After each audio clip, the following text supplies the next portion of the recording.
Uno, due, tre. Kick it.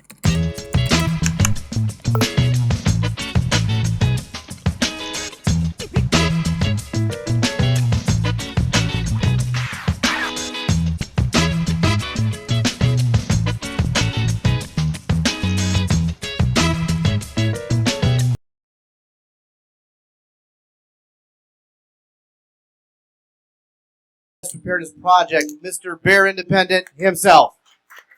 Yay! Hi guys, I'm Bear. Who's that? Is that you? Oh, hi. It's good to meet you. What's your name? Pete. Yes. Like a Peterbilt? Yeah. Okay, like that. Where are you from, Pete? Here. Here? Okay. Everybody's from like 20 miles away here. Roughly 20 miles. Pretty much, yeah. My hotel is 20 miles away. It's cool. Hi, I'm Bear from the internet, for those that don't know me. This is a cool event. We do lots of events, and most of them are prepper events, and most of them are like super militaristic, like testosterone. Like if you can't shoot a sniper rifle, you're going to die in SHTF. And this is not quite that way, so I appreciate it. Super cool.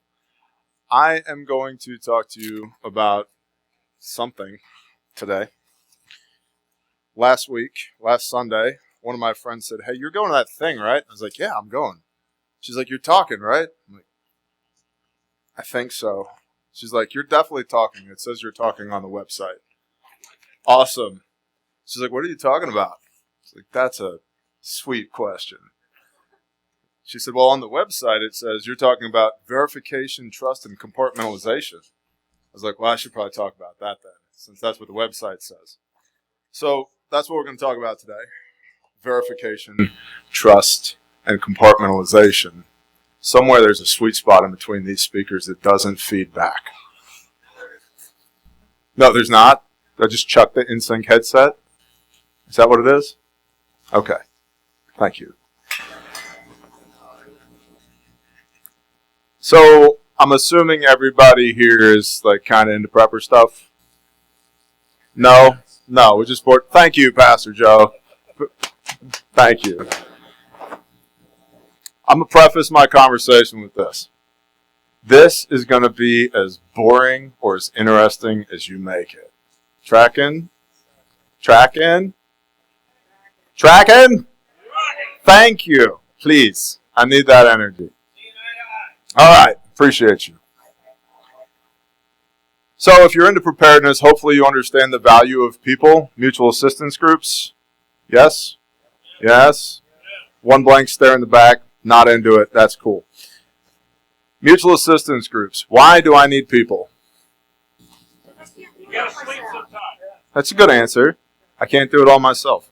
What all is there that you cannot do?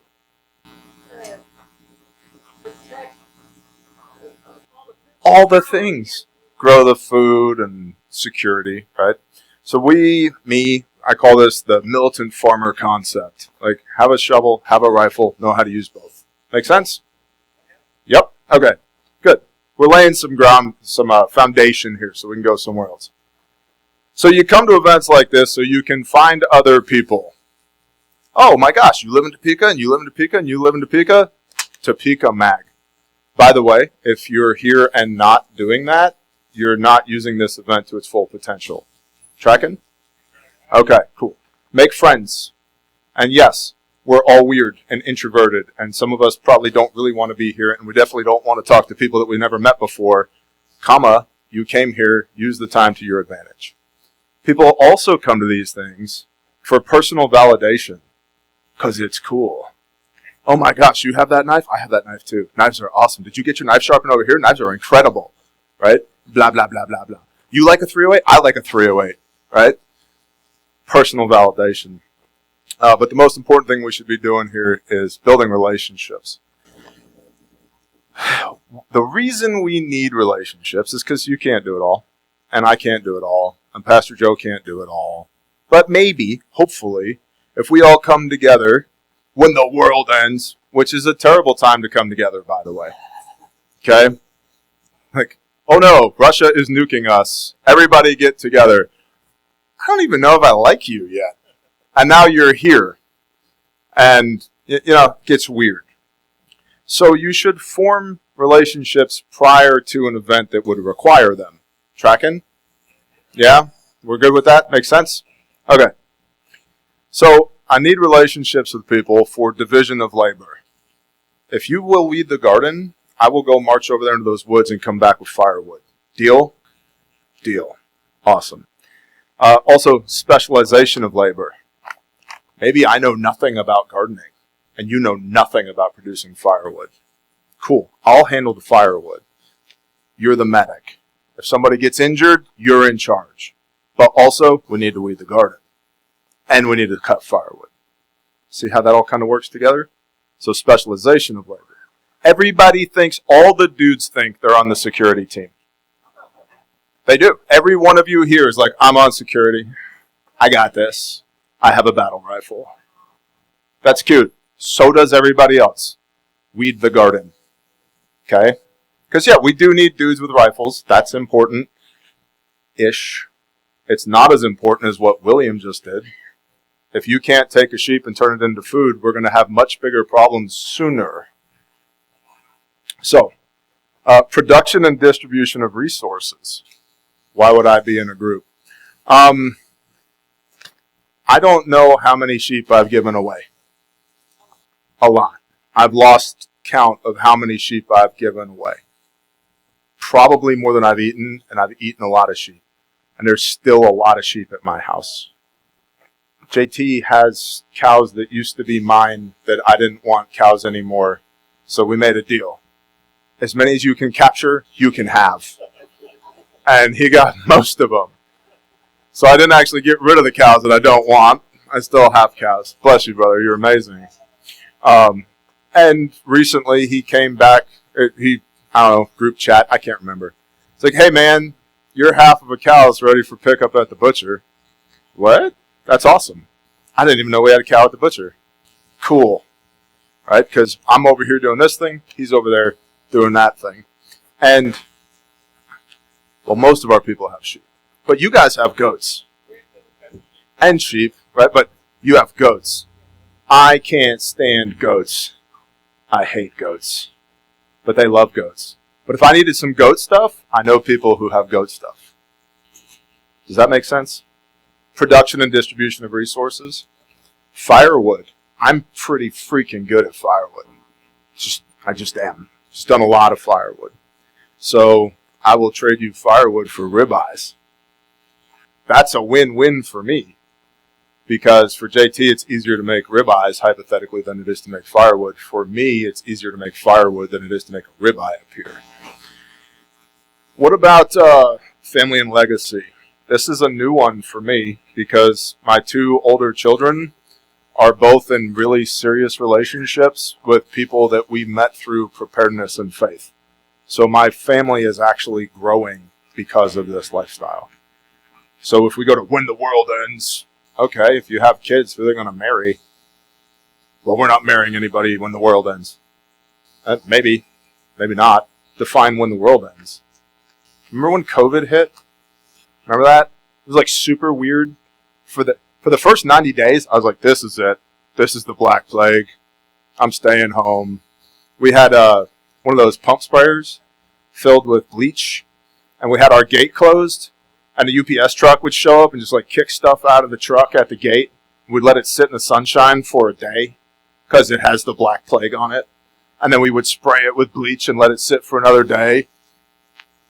Okay. Life continued, right? And that's, I don't know. If we get nuked right now or the grid goes down, yeah, things are going to be much weirder than they are right now. But that's not the most likely threat.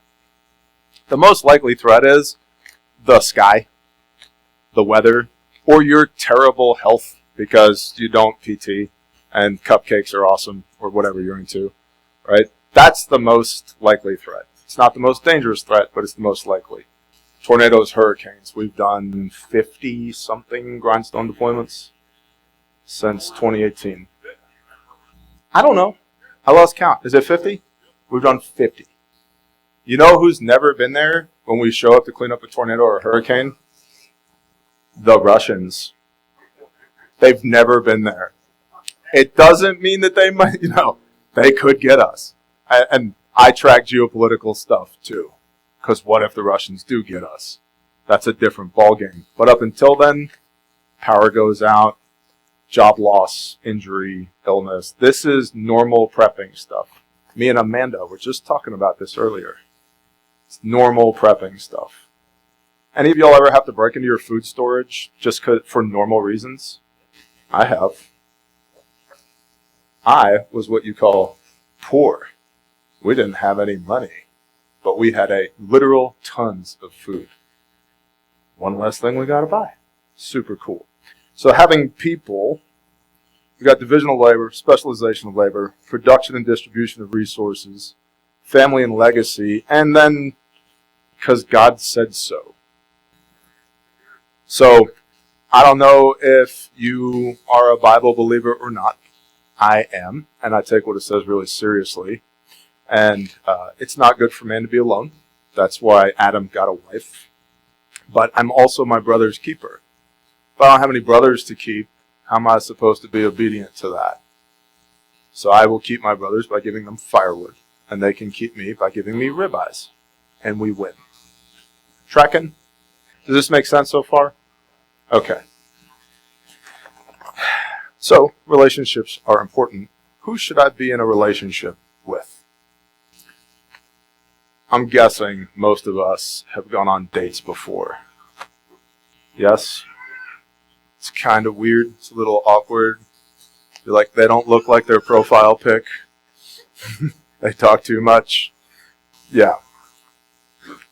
It's a lot like that. Finding people. So a quick rundown and then a story. What do I look for? Number one, high degrees of ideological alignment. Do we believe the same way about the most important things in life? You don't get past my gate if the answer to that is no.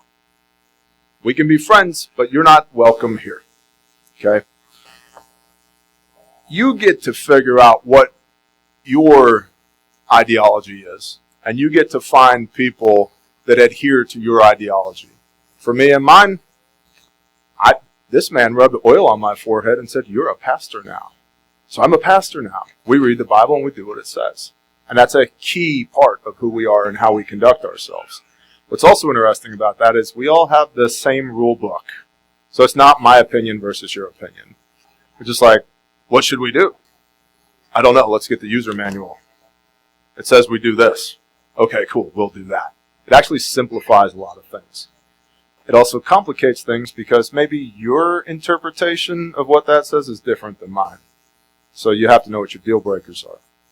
High degrees of ideological alignment. Proven track record. Do they do what they say they're going to do? My friend, my brother, J.A. Dudley. I can call him literally at 3 o'clock in the morning and he'll be there. And whatever problems I have, he is happy to take off with my plate. He does what he says he's going to do.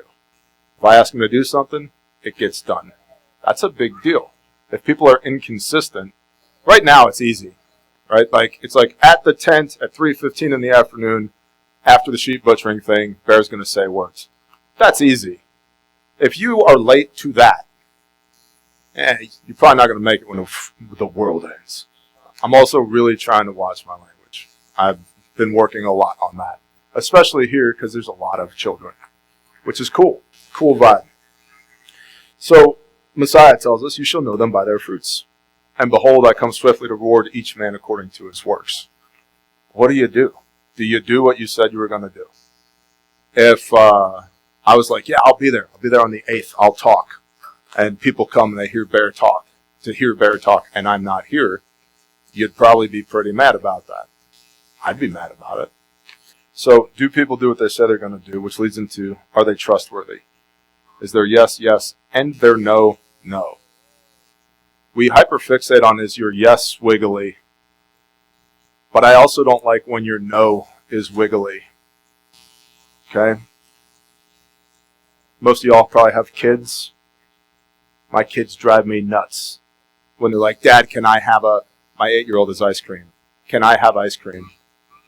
It's 5 minutes to bedtime. You're supposed to be brushing your teeth. No, you cannot have ice cream. Please, Dad, can I have ice cream? I meant no the first time. And no's only going to get worse for you each time I have to tell you no again. Make sense? A couple of chuckles. So we hyperfixate on is your yes, yes, but is your no, no as well? Can you talk me out of my position into yours and cause me to capitulate on my convictions due to, social pressure? Can you move me and turn my no into a yes? Maybe. Maybe if I'm wrong, if you're like, man, Bear, you're a total jerk. Look, it says right here you're not supposed to do that. Oh, I've never seen that before. You're right. My bad. But if it's ice cream before bedtime, the answer is no. So let your yes be yes and your no be no. Does that make sense? You guys good? Okay, cool. Thank you, Amanda.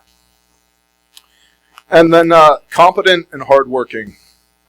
I like people that are competent. I don't like to babysit people. That goes back to let your yes be yes, let your no be no. They're trustworthy. If I say, hey, Sister Kate, can you handle that? I know the answer is yes. It's yes. And if it's not yes, she'll come find me. On the flip side, I hate when I'm doing something and people just watch you do it the whole time. Because this is already awkward and uncomfortable, right? Because I'm in your bubble. Yeah. And I should just leave you alone. Right? Yeah. I can't stand when I've been entrusted with a purview and somebody's on you like a hawk. You shouldn't have to be on people like a hawk. I have things to do. Why do I have to babysit you doing your things? So I'm a huge fan of competent and hardworking. So you can have competency in something, you can know how to do it, but you can also be lazy and not do it. So those two things go together for me. Competent, you can actually do the work, and you're hardworking. You do the work. Last, willing to give and receive reproof and instruction, aka interpersonal communication skills. Combo. Who here has a Baofeng or a Yesu? I do not care. You know why I don't care? Because if you can't look at somebody in the eyeball and say, hey, can I talk to you for a minute? If we add technology into the equation, we're only making it harder. Right? And so the reason I bring this up is because if you are endeavoring to do life with people, but you can't talk to people, it's going to go sideways really fast. Does that make sense? Okay. Who in here is an introvert? They're like, I don't even want to put my hand up. We're introverted. Don't ask. Which means the rest of us are technically extroverts, right? Introverts and extroverts communicate differently. They communicate to one another differently. I have been pulled aside on many an occasion and said, hey, pause when you ask a question. Wait for a response. Breathe. And in my head, there is screaming. And it's me that is screaming because we got to fill the dead space. Even right now, I feel uncomfortable just that. Okay? So how I communicate versus how you communicate, I have to be able to convey critical things to you. You have to be able to convey critical things to me. And what we think are critical might be completely different. It may be critical that we get in there today and we weed this garden. This has got to happen. Okay. Or X, Y, Z. And it is, for me, it is critical. We've got rain coming in. We've got to get in the woods. We've got to cut this wood so we can get it cut, split, put up so that we don't freeze to death this winter. And you're like, we won't make it to winter if we starve to death. I'm like, but if we don't starve to death, then we're going to freeze to death this winter. And now we're at an impasse, right? What's that? We need more people, which gets back to how am I going to feed all these people? And which gets back to security team. Because every man on earth who's into preparedness thinks he's on the security team.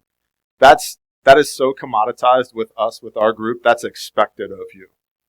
It's like, oh yeah, of course you can shoot and run and pack a rucksack. And yeah, that's just a given.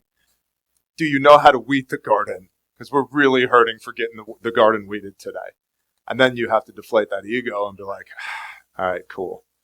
We're going to weed the garden today. What's your name? Lisa. Lisa's in charge of weeding the garden today. You have all these military-age males on their knees pulling things out of the garden because it's important. But Lisa's got to be able to say to me, yo, Mr. Bear, this is super important. And I have to honor and respect you when you bring it to me. And you have to honor and respect me if I go, you're correct. That is super important. We are not doing that today. And that doesn't mean I don't like you. And it doesn't mean that I'm right and you're wrong. It just means we don't have the bandwidth to weed the garden today. I know. It has to get done today. We're doing that tomorrow morning. Today, we're cutting wood. So, willing to give and receive a proof of instruction, aka interpersonal communication skills. If you can't look somebody in the eyeball and talk to them, you got to work on that.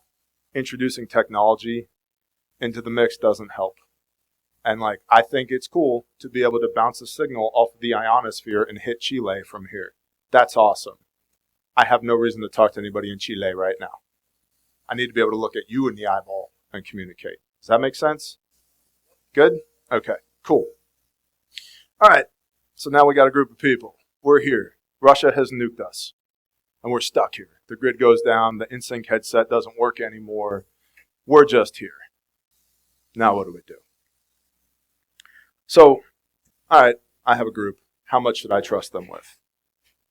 This is where things get really interesting. Phrase that Pastor Joe uses, circles within circles. Not everybody gets to know everything. This is not a democracy. It's probably, in its early stages, not going to be a representative republic either. And a lot of people don't like that. It will probably be a benevolent dictatorship at its inset. And there's a lot of people that push back against that. And my answer to that is, cool, you lead. You know what happens every time I tell somebody to do that? They don't. Good idea, fairies. You guys familiar with that? Hey, boss, we should insert thing here. We should go fishing tomorrow for tilapia in the pond. Great idea. You're in charge of that. No, I was just saying that. I'm saying I love it. Make it happen. You do that enough times, people stop bringing you their good ideas. Or, and this is the best, they don't even talk to you about their good ideas. They just do it. They execute and they come home, firewood's cut, garden's weeded, and we have tilapia for dinner. This is amazing. So, circles within circles. Not everybody needs to know everything. Because you can't give away information you don't know. That sounds like, Sears School, or you're going to be interrogated. Tell me where the food is. Well, if you don't know, you can't give it away. But I'll give you a real world example.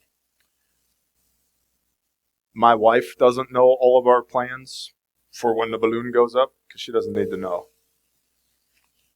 We have a sister and a friend who lives near us who was at an event like this and was just talking to somebody,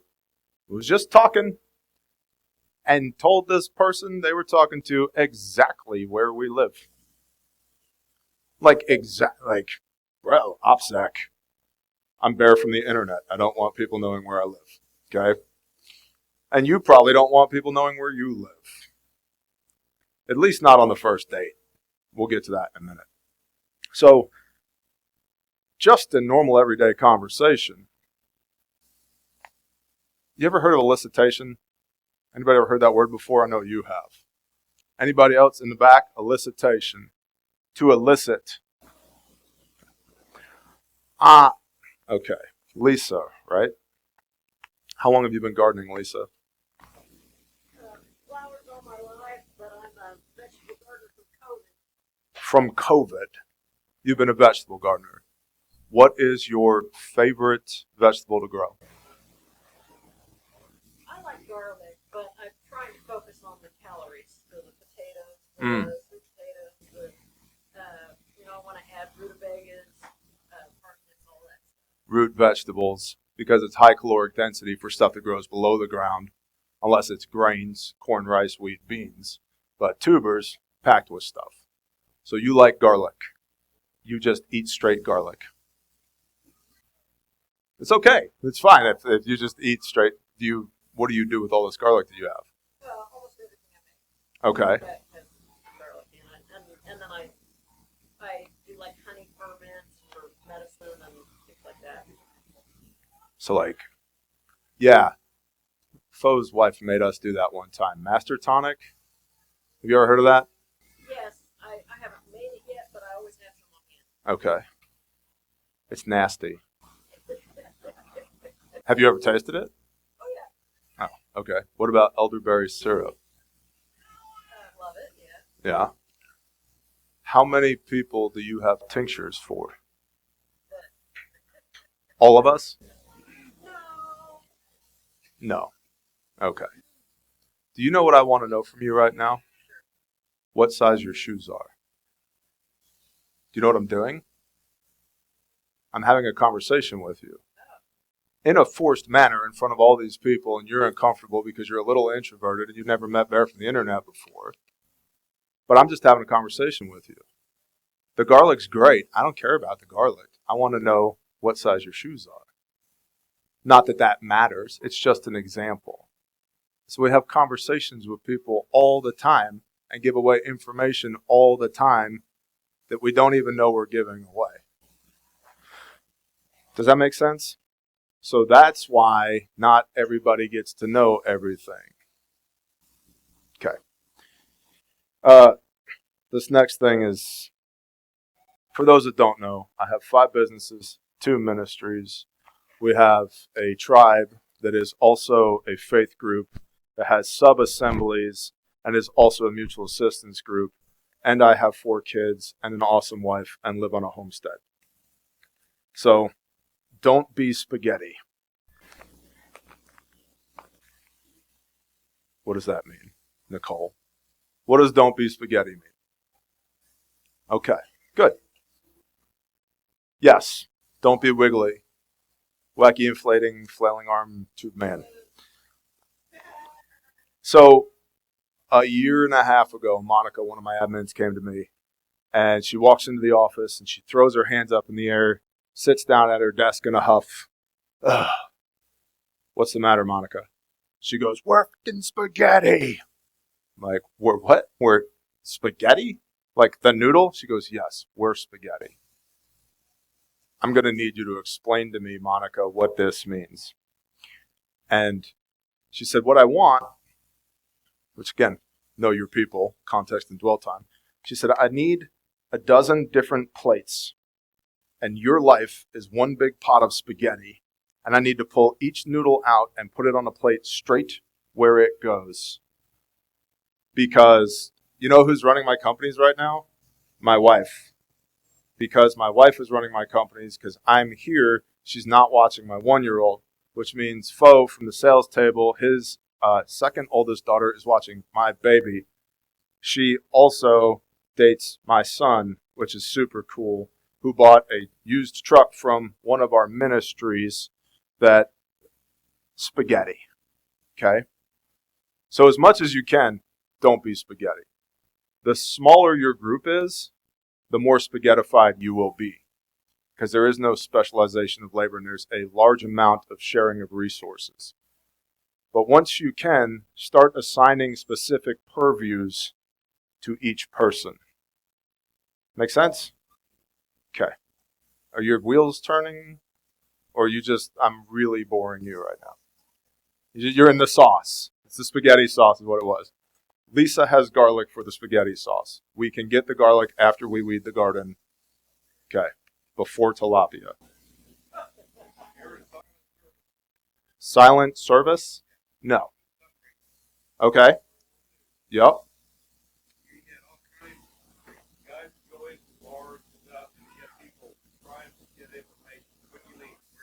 Yep. We did pretty good, but then we had a senator that was bragging. Your Yep. Start getting that buzz. Yep.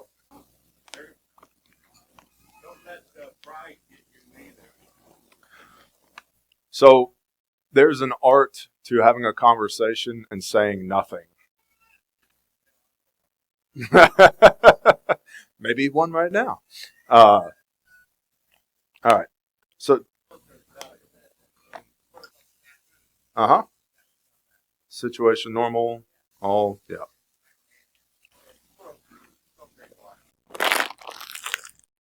So, don't be spaghetti. Things that don't need to touch shouldn't touch. Tracking? Okay. And then there's levels to relationships. Can I have a sleepover at your house tonight, Lisa? Probably not. That's a good answer.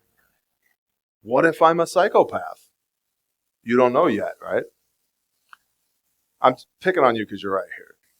Cool. We don't even know each other. I've just been talking to you for the last however long, 30 minutes. I probably shouldn't have your address. Maybe your phone number, maybe, but probably an email to coordinate with to do a meetup for next time. Okay? But then after we meet up a few times, here's my phone number. Hey, by the way, however long later, as you continue to build trust, I live over here. By the way, I love garlic and I wear a size 7 women's or whatever it is. Is it 7? Did I guess right? What is it? Ah, there it is. Good job. All right, so don't be spaghetti. If two purviews don't touch, don't make them touch. Yes. Yes. Community building, relationship building is spaghetti. Mm-hmm.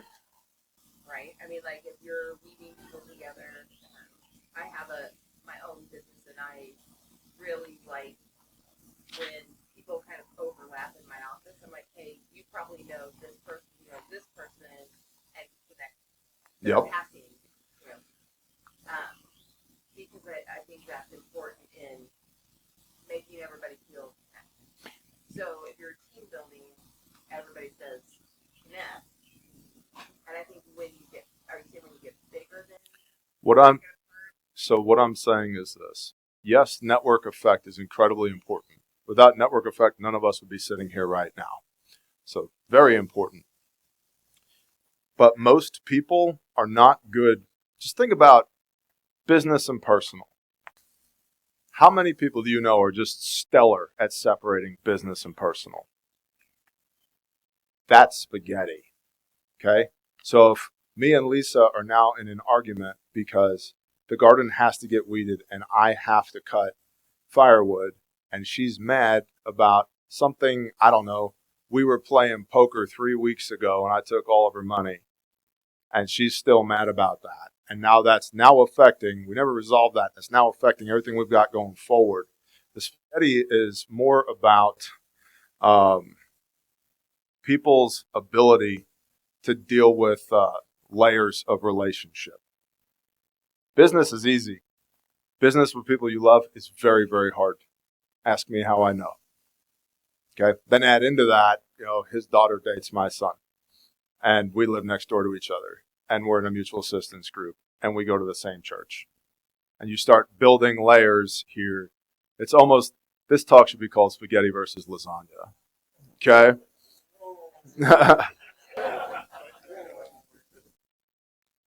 Next, check people's work before and especially after you trust them with something. You ever heard the phrase, inspect what you expect? Yep. So a lot of times what happens is we have context, dwell time, and rapport, and I'm like, Lisa's got the garden. Lisa said she's going to handle it. It's no big deal. And she's like, Bear's going to go cut firewood. It's no big deal. And you're over here in your purview, unspaghettified, doing your thing. And I'm over here in my purview, unspaghettified, doing my thing. And it's time for dinner, and I'm like, where's all the garlic? We haven't had garlic for weeks. Where did it go? Rain, sun, dirt, whatever. We have no food. What the? Lisa, where's the food? Or winter rolls around, and you don't pay attention to firewood because I'm the firewood guy. Winter rolls around, and we're supposed to have 20 cords cut and there's a quart and a half. What have you guys been doing the last 6 months? You're not going to just get more stuff out of the ground, food-wise. You're not going to magically make 20 more quarts of firewood. So we get comfortable with people, and then we stop holding them accountable, right? And so now it doesn't matter if their yes is yes, if their no is no. If I'm not checking that your yes is still yes, that you're not operating in the purview that you've got, it doesn't matter. So check people's work and be willing to have other people check your work. Did I do what I said I was going to do? Because if I don't, we all fail, whether that's a faith group or a business or anything else. This is a good one. I've never given this talk before, so thank you for bearing with me. But these are all concepts that I've touched on before. He who can be trusted with little can be trusted with much. You ever hear that before? Okay. If you give somebody, on the flip side, you give somebody too much of a purview before they're ready for it, it's really dangerous. It's dangerous to the individual from a morale standpoint, self-esteem standpoint. It's also dangerous to the organization. We do a lot of things, and we do a lot of things quickly. So I like being able to just do a handoff. Hey, Lisa, can you handle this for me? Sure thing, T. Got it. Awesome. And that's Lisa. She rocks. She does such a great job weeding the garden. I know that she can handle this thing too.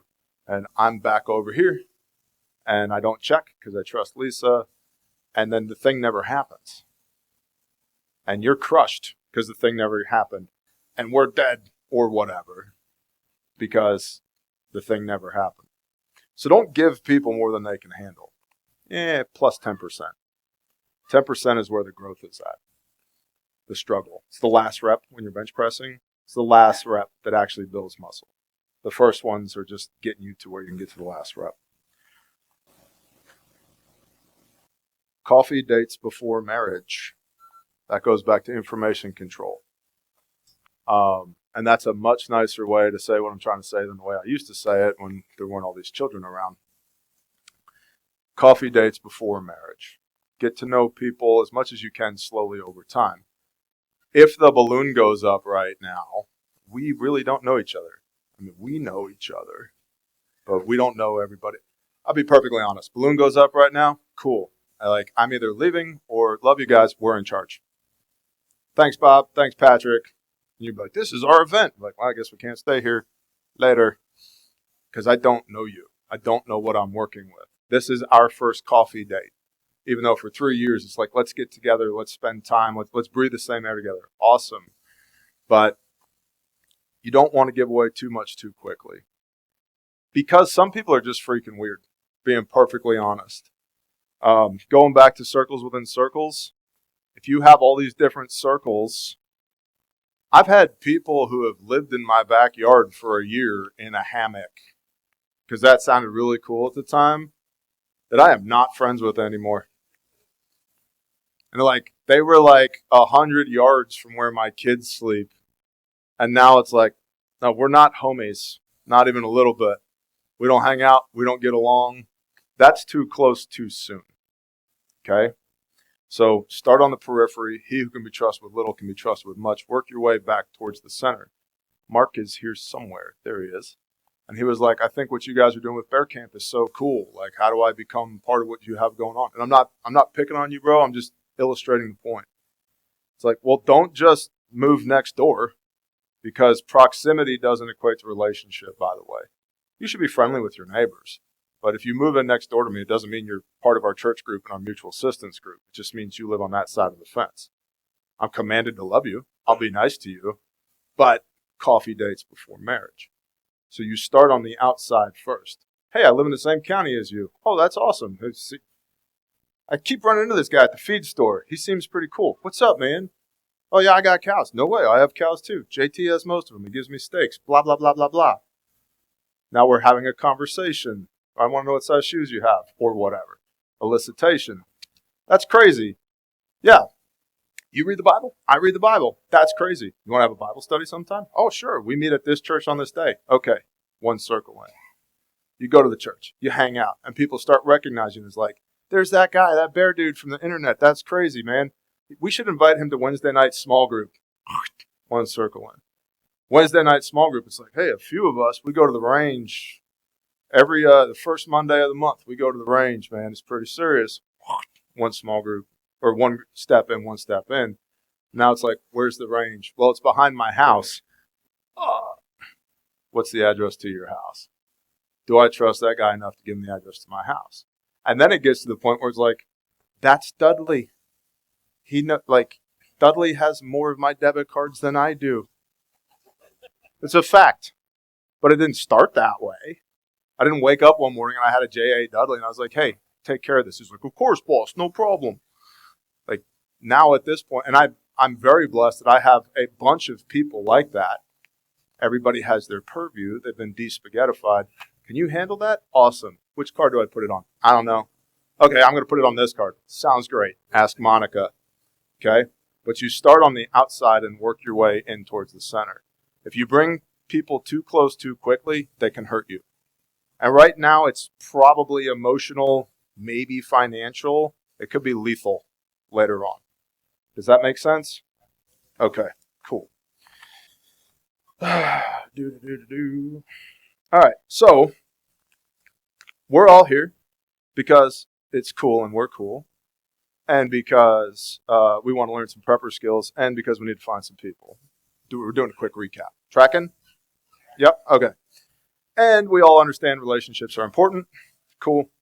And we need to figure out who should I be in relationship with and how quickly should we move. Okay, cool. So then how do we do that?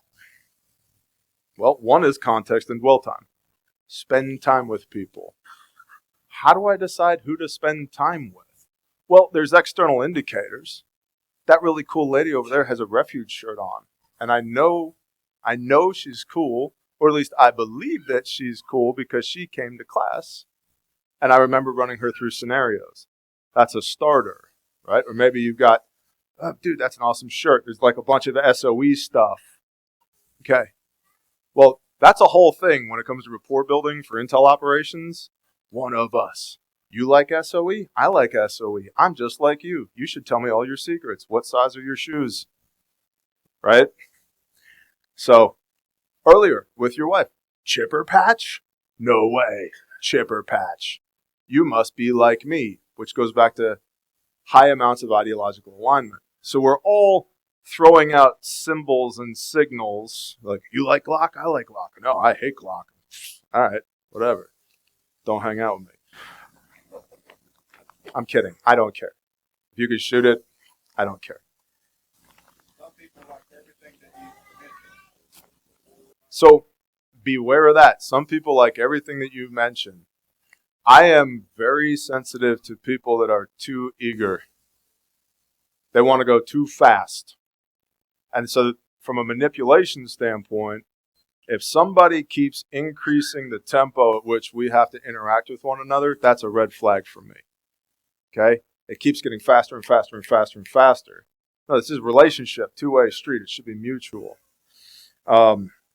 So people that move too quickly or that seek undue access and placement are huge red flags to me. Hi, welcome. It's our first time here at this church. By the way, what are all the security codes? And where's the safe? Okay? Why do you need to know that? You know? So, but on the flip side, there are a handful of good people that have no social skills whatsoever. So just be aware of that too. They don't know that what they're asking is inappropriate. And so sometimes you have to look at someone and go, hey, that's an inappropriate question. I'm so glad you came though. Would you like some coffee? Kind of reset the boundaries a little bit. So external indicators, refuge, shirt, SOE stuff, cross on your neck, super cool. You know, like there's that. So that's a starter. Those that don't know, we kind of hunt people with Caleb House, or counter trafficking ministry. We're lightly touching on some of the things that we do there. So social media, follow somebody's social media, you know, Facebook stalking. Sure, you've heard of this. Facebook stalk somebody. Why? I want to know what their interests are.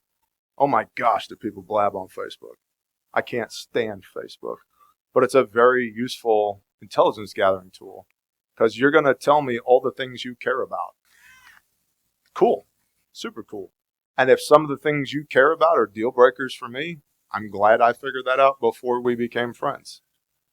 If not, high amount of ideological alignment. Make sense? Okay.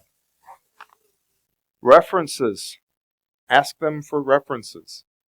Reputable people should be able to provide 3 references probably off the top of their head. Talk to this guy, and this guy. Now, references, I can give you 3 excellent references and 3 terrible references right now. So we select who I want you to talk to about me, right? But call their references, check their references, because that speaks to their reputation.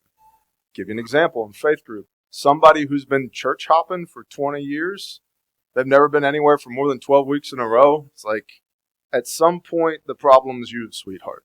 You know, it's not everybody else. People do that with mutual assistance groups too. They do. And homesteading groups or whatever. People bounce from group to group to group. Maybe they'll love me over here. And I guess we'll just say this. You can't fix people, by the way. You can't. I've tried. The Father can do that if the broken person will let them, but you can't do that. And so burn as little time and money trying to fix people as possible. And especially people that don't want to be fixed, that's a no-go. OSINT. You guys ever heard of OSINT? Open Source Intelligence? Okay, what is that? Basically stuff that's in newspapers and on the internet. There's a little website called People Finders. You ever heard of that? People Finders is like $20 a month, maybe. And if you don't got $20, your first report or 2 is free. Okay, I want to know more about you. So we're going to have a conversation. And it's in good spirits. Hey man, where are you from? What do you do? I love your socks. That's awesome. Blah, blah, blah, blah, blah. And I'm taking notes in my head. I'm like, that's super interesting. I'm going to go, if I'm serious, you're going to come be a part of who we are. All right, I'm going to run your name through some databases and see what I find. Because we have caught 4 pedophiles with Caleb House because they tried to volunteer for us. Because they seek access and placement to victimized children. Okay? So, I'm not saying that that's the case here with anybody here, but they're not telling you, oh yeah, my motivation for being a part of what you're doing is this. So, use People Finders, because that's going to give you a history on people. So, I've got their interests, their reputation, their history, and then background checks is another thing, depending on how serious you are. Because background checks are going to give you red flags. Now, we all come from somewhere. And there are people that I trust my life to who were felons at one point in their life. Fact. Some of my best friends, the strongest brothers, were complete scumbags before they found Messiah. Okay. It doesn't mean it's a deal breaker. It just means it's part of the conversation. Hey, what was this thing that happened in Sacramento? Right? Oh, well, let me tell you about that. That's a great indicator. Or I don't want to talk about that, and screw you for bringing it up, man. That's not a great indicator. Remember that whole you got to have conversations with people? We know that Lisa's shoes aren't a size 7. She likes garlic. She's into gardening. She's been doing that since prior to COVID, mostly flowers. But then she got into vegetables, rutabaga. Is this making sense? Do you see how it all kind of stacks together? Okay. So, background checks give you red flags. Context and dwell time. That means spending time together.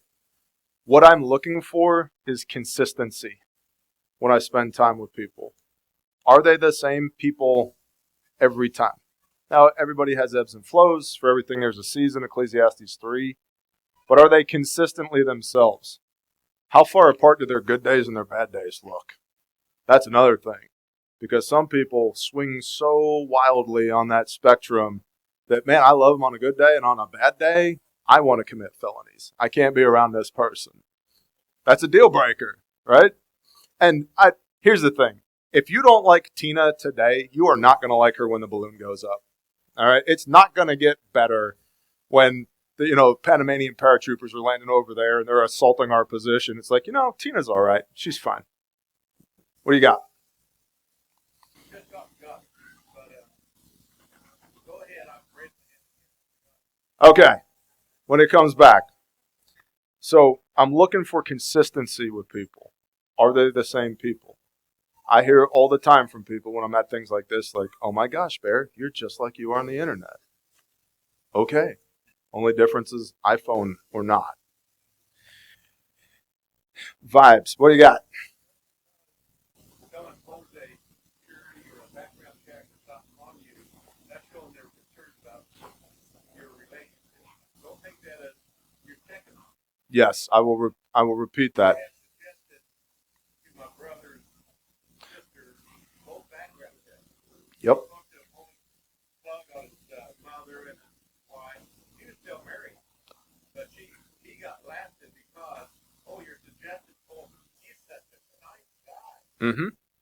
Well, that's something you should be sensitive to as well. So what this gentleman was saying is just because somebody pulls a background check on somebody doesn't necessarily mean it's a bad thing. It means that person cares, in a nutshell. Because there's things I want to know. Now, everybody has dirt. The nicest person in here has dirt. It's just a fact. Everybody's got dirt. Cool. Sir. The source. You check those sources. In other words, I've been in jail with people, and they've been convicted felons, and they weren't criminals. Yep. But the system will brand them, and that'll pop up on a background check. Mm-hmm. That person did this felony or that. So, background checks. Especially if you're doing anything firearms related, I will throw that out there. And I don't think things are going to get better under this current administration. It's just my 2 cents. And I think, frankly, a bunch of y'all took your foot off the accelerator in November when Trump got elected. And I don't think you should have. So, next, vibes. Trust your gut. If it's not a hell yes, it's a no. Simple as that. If I'm not, do you want to hang out? And if you're not like, heck yeah, I want to hang out, we shouldn't try and talk ourselves into it. So like, you know what, man, I'm just not that into it. You seem super cool. And all, that sounds like a breakup conversation, right? From at the end of the first date to the second date, it's like, I'd love to take you out again one time. It's like, you know, you're super nice. You got great eyes. I just don't see this thing working out. Okay. The truth hurts one time. BS hurts over and over and over again. And it'll hurt both of you. So that's just something to be aware of. Holy Spirit. We have this thing through the Spirit called wisdom and discernment. A knowing. So others will call it intuition. Sometimes you just know. When I met J.A. Dudley, I knew. And I didn't run Dudley through a background check. I didn't check his social media. I didn't do all these things I just told you to do. When I met him, I was like, that's my bro.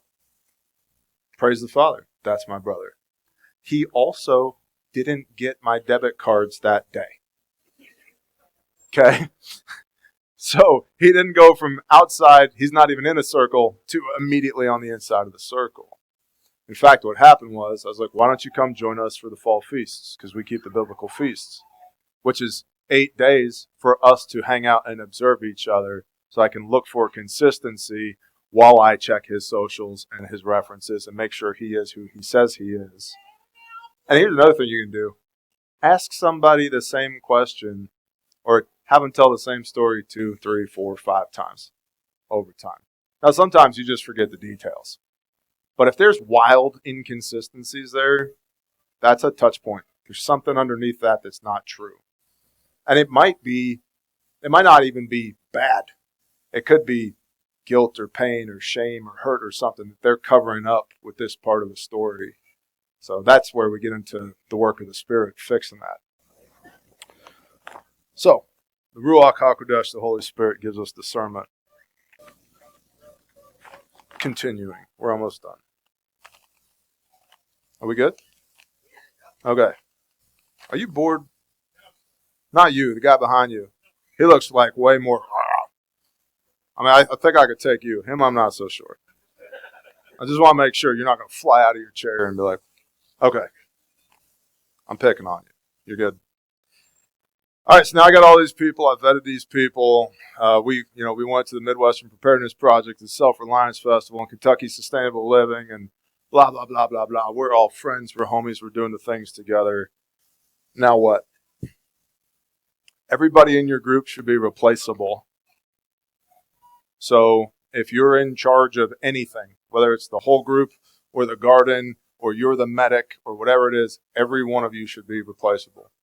Your immediate job is to train somebody else up to replace you, like today.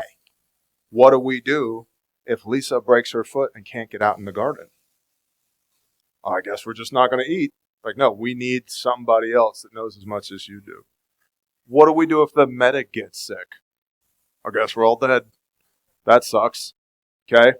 So cross-train your people in the fundamentals and have a replacement for each key individual. That's called a key man issue.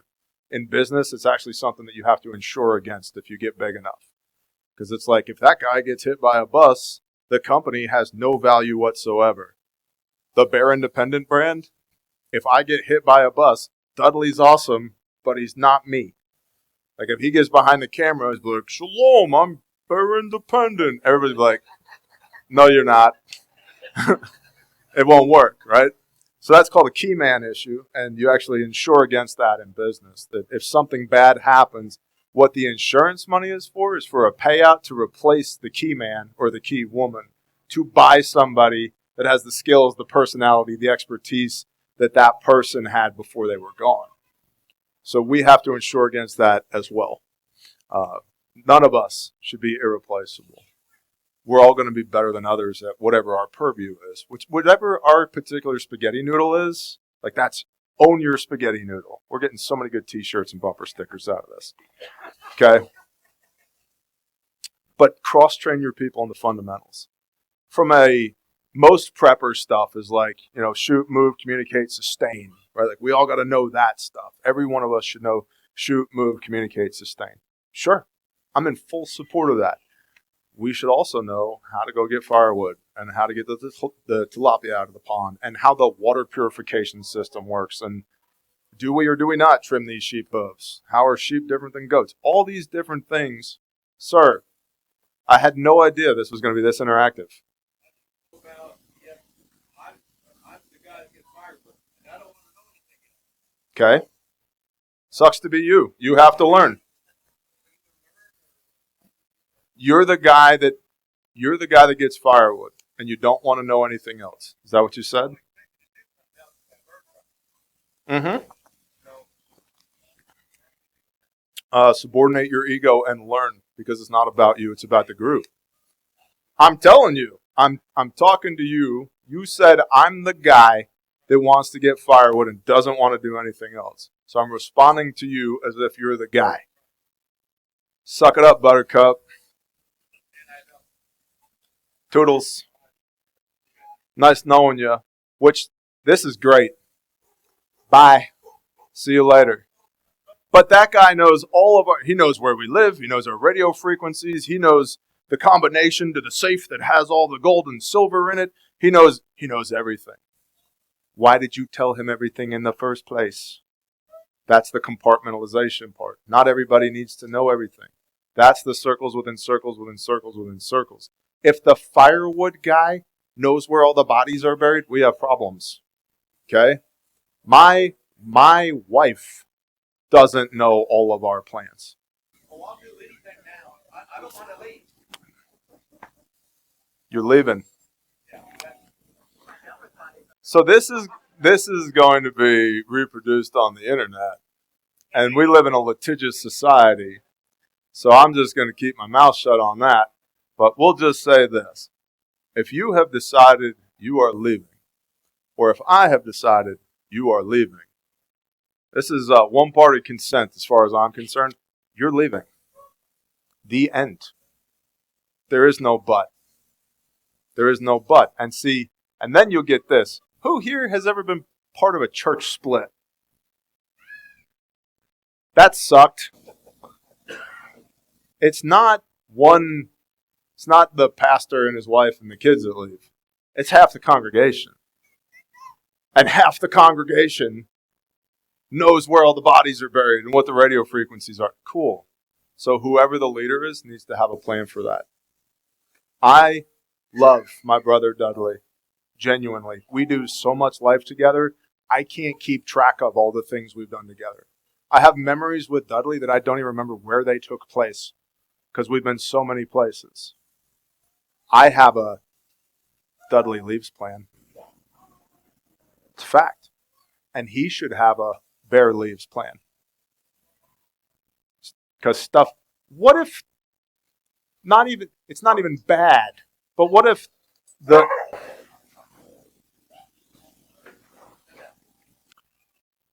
the Spirit tells Dudley he's got to go to Southeast Asia and go preach the word? And if he doesn't go, he's being disobedient. Do I get to hold on to Dudley because I need him for me? No. No, I can't contribute to his disobedience. I'm supposed to say, go, be blessed, go be obedient. But now I'm out of Dudley. But Dudley still knows all the things. That means there has to be a protocol to be able to change all the things. Does that make sense? Okay. If someone won't leave, I'll just say this. If they know us, posing a threat to us is about the dumbest thing you could possibly do. There are entire no-go portions of my county because us are there. Fact. So, cross-train your people, have subordinate leadership. We talked about everybody needs to be replaceable. So, you're in charge of the garden. You're second in command of garden. Okay? Oh no, I broke my ankle. That sucks. Go see the medic. Congratulations, you're in charge. I don't know what to do. Talk to Lisa. What size shoes does she wear? Okay? Here's the last thing on this little section here. People come and people go. This occurred to me the other day. I've had a season of people going lately for all kinds of reasons. People dying, people moving on to other jobs, people relocating. It's like everybody just keeps going. This sucks. It can be very demoralizing. But it was really cool. The Father's awesome. If you don't know, we teach pre-hospital trauma medicine. That's what we do. Do you know the difference between clinically dead and biologically dead? Some of you look like this. Clinically dead is no pulse rate and no respirations. Heart's not pumping blood and the diaphragm's not moving, causing the lungs to reliably expand and contract. That's clinically dead. Biologically dead is Lazarus in the tomb for 4 days, turning to goo, and they say, Master, he stinks. Okay? That's biologically dead. It's necrosis, it's cell death. That's why it was a miracle when Messiah raised Lazarus. Because he wasn't having heart palpitations. He was decomposing. All right? So clinically dead means no pulse, no heartbeat, and no respirations. And so if we see something, how do we know something's respirating? It expands and contracts over and over and over again. Your autonomic nervous system just does it. You don't even think about it. If you thought about it, you would die. Okay? It just happens. Anything that we observe in nature that is not expanding and contracting, we would call it clinically dead because it's not respirating. So it hit me like a ton of bricks. I was like, oh, that's why we do this. Because we're respirating. Not that I'm preaching right now, but the word for breath is the same word for wind, which is the same word for spirit. So how do we know the spirit's in it? It keeps expanding and contracting. It's respirating. That's natural. And so, having been part of organizations basically my entire life, somebody's always coming and somebody's always going. And you need to be okay with that. And whatever it is that you're building needs to be able to survive the coming and going. It helps to have a founder, like founder of our tribe, or founder of my company because the founder holds on to the vision so that as people come and go, we stay true to what the vision is, right? This is why we do this, whatever it might be. Whatever, we're not doing biz dev right now, but I love biz dev. What's the mission statement for your group? Because if you have a mission statement for your group, you can just point back to, that's why we do that right there. And then, good idea, Ferry. You know, boss, we should really, you just point at the mission statement. Does it support the mission statement? If the answer is no, we're not doing it. If the answer is yes, then we can do a cost-benefit analysis. Okay, we could talk about it. Do we want to do it? Do we not want to do it? But if you lose your why, especially as new people are coming in and leaving, you can get off kilter. Then you end up with a group that doesn't look like what you intended to start in the first place anyway. Side note, tangent. All right. Have I sufficiently bored you all to death yet? Do I need to land this plane? You good? Okay. Not you, Amanda, the guy behind you. Okay, he's good. Right. Hold on, I still got like this part right here. All right, so yeah, that guy. Bottom line, people are the best thing and the worst thing about life. Okay? The best things that have ever happened to me aren't things, they're people. The worst things that have ever happened to me weren't things, they were people. And so we should love people, do life with people. We should also be careful about which people we bring around our children and our wives and our friends. Because you get the wrong person too close to you, they can do a lot of damage. So we're all building, hopefully, we're all building groups for when the world ends. What if the world never ends? This is one of the things about preparedness, honestly, that pisses me off on occasion. We hyper-fixate on when insert thing here happens. When the book of Revelation comes to life, or when China nukes us, or when Iran, or pick a thing, or Civil War 2.0, or blah, blah, blah. What if that never happens? And you went through all this effort to come out here and watch William butcher sheep and hear me run my mouth for an hour and camp on the ground and hold on. I don't want to lose this thought. We'll do hands afterwards, okay? Shut up, dog. All right. What if the world never ends? If the whole reason you were doing this thing was from a survival standpoint only, you miss out on all the joy and goodness of people. And that's really trying to watch my language. That's a really bad way to spend your life, in my opinion. So I would submit to you, if you're going to build a group of people, it should be a functional group of people that do things that bring you joy, and more importantly, the creator of the universe joy. So we have a lot of businesses and a couple of ministries. They're all filled with people, which goes back to spaghetti, okay? Grindstone got started with a minivan. I've rented a minivan and drove to Florida and did disaster relief. And there were 32 volunteers from the YouTube channel that just met me there. It was awesome. It was a literal miracle. We raised $3,000. We drove 3,000 miles. We had 33 volunteers. We fed 3,000 meals in 3 days. And I got home and I still had $3,000 in the bank account, even though I spent every cent of it. I was like, that's crazy. I was telling Pastor Joe at church, and he's like, would you tell the rest of the congregation? I was like, sure. And so I relay that. Should have taken 2 minutes. It took about 15 minutes, as you may have noticed. And a brother comes up to me and goes, that's awesome. The next time you do that, we want to go with you. I want to go with you. I was like, oh, next time.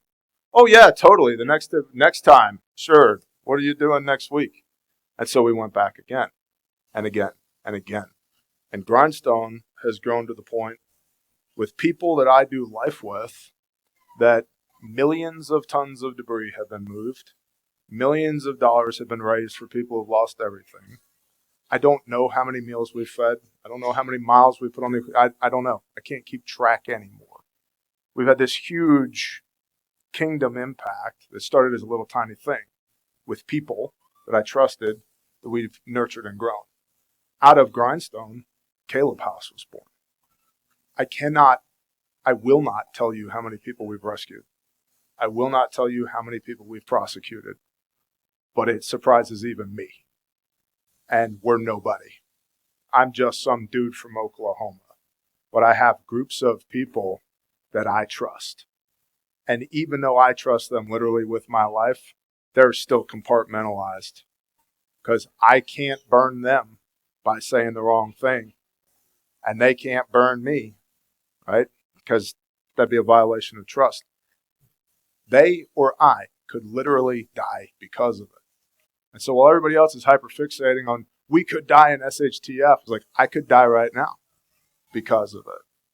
They could die right now because of it. It's one of the things that helps me have a little bit of subject matter expertise on this is I'm already living it. You guys might be living it later if the world ends. Like when the grid goes down, cool, tornadoes and hurricanes. Already doing it, right? With people that I love is my point. Refuge. We've got products on 4 continents, 48,000 customers, 144 lives saved to date already with people that we love. Living life intentionally. Mutual assistance group, tribe, living life intentionally.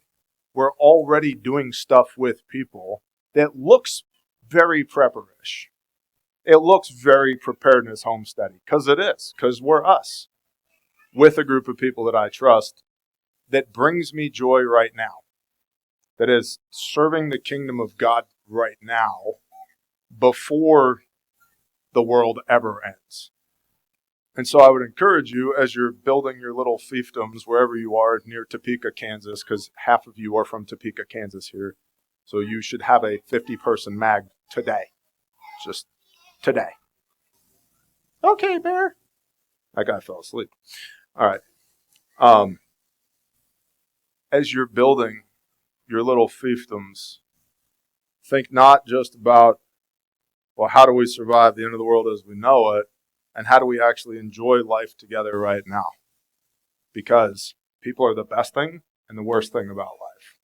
And the best things, for me, are my people that I've met at events just like this. So that is trust, vetting, and compartmentalization. The end.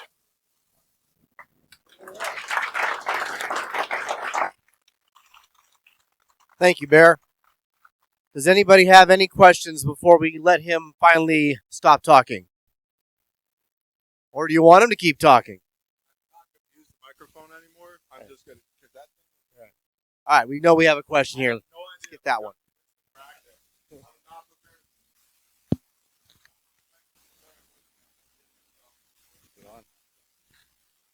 What's his name? Barry. If you prepare, you're talking about being prepared and things don't ever happen. You know, if you believe in Christ and live His life, and it didn't, and He didn't come, you've lived a good life. But if He did come and you didn't prepare, where are you going to be?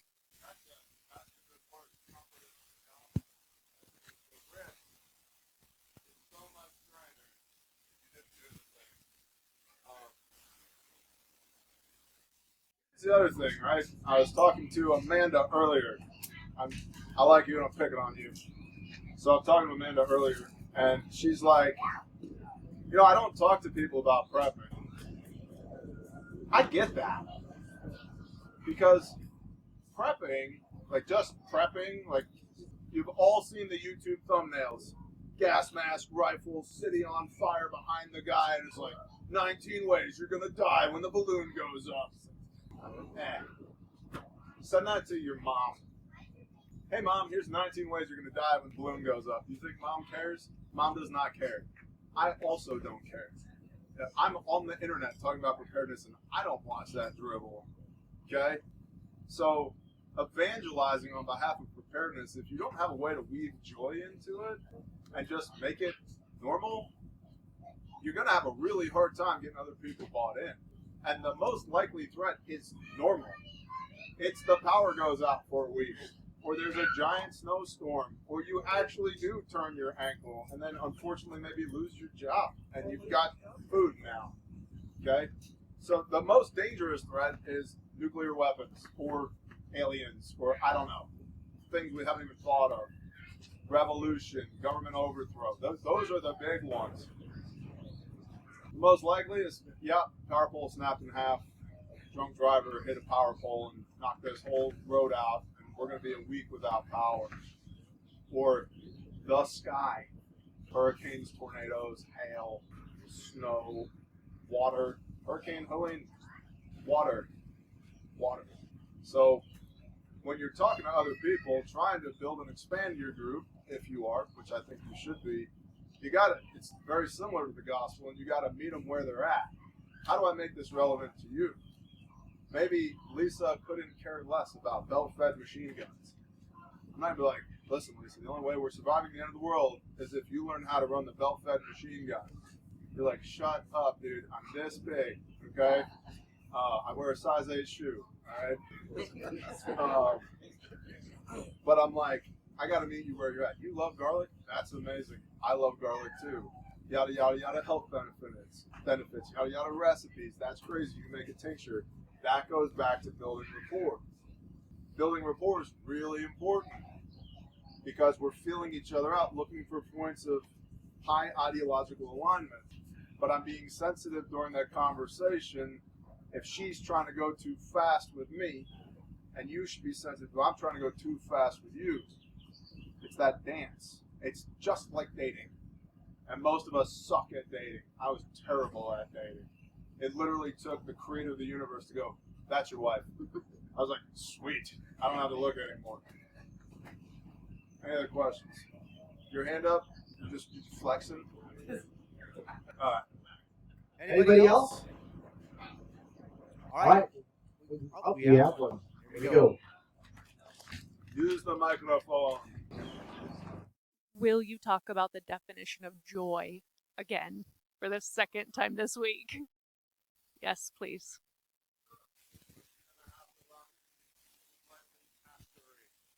Okay. Let's do it. All right. So, joy. James tells us, my brothers and sisters, count it all joy as you fall into various trials for the proving of your faith. And we tend to think of joy, especially in 2025 modern Christendom, as joy equates to happiness. That is completely incorrect biblically. Happiness is a biomechanical feedback mechanism that happens in your brain. It's stimulus, biomechanical response with serotonin, dopamine, etc. I see puppy. Puppies make me happy. Okay? That's happiness. That's not joy. When James is telling your brothers, count it all joy when you fall into various trials, in context, his brethren, the apostles, were being beheaded and boiled alive and crucified upside down for their belief. Paul, when he writes Ephesians, is in a hole in the ground, starving to death, in prison. He uses the word joy 27 times. He's like, this is amazing. If I could suffer on behalf of Messiah like this is incredible. The Father must think so much of me that he would kick my ass this hard for him. Excuse my language, children. Okay? Joy in the Hebrew is the word simcha, and it means literally the transformative fires of Yahweh. Yod He Vav He, the Lord. And so you'll hear allusion to the drossing, right? The drossing where you heat up a metal until it's liquid and you pull the impurities off the top of it.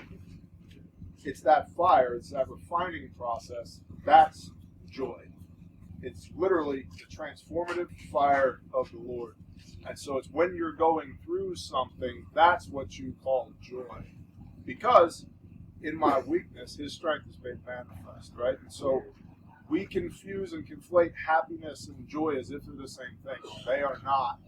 Joy is spiritual and everlasting and enduring. if we just choose it. Happiness is situational, it's conditional. Puppy dog, that's not joy. It's happiness.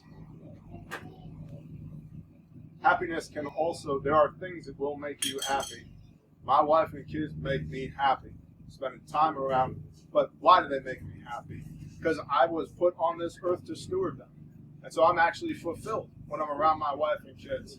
When I'm holding my little 1-year-old, she's an absolute tyrant. But I love her. She's a monster. Which is cool. I'm happy that she's a monster. Does that make sense? Because I'm fulfilled in my purpose when I'm holding this little monster. It's like, Father, you must think so much of me that you would give me this child at 40-something years old. Woo! Okay. All right. So there's something to fulfillment as well, that when you're operating in the sense of purpose that the Father has given you, it also has a biomechanical feedback. You start feeling other things that make you feel good, fulfilled. But joy is getting your butt whipped for the Lord. It's not sunshine and rainbows.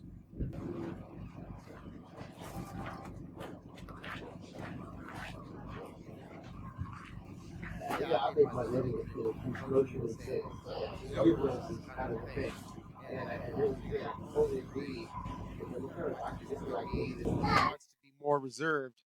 I don't know if you're following where I'm going with this at all, but basically, my first tendency is to, be forthcoming and outright, and reach out, and because that's how I made my money, through sales and promotion, and I struggle with the being reserved and standing back and being quiet.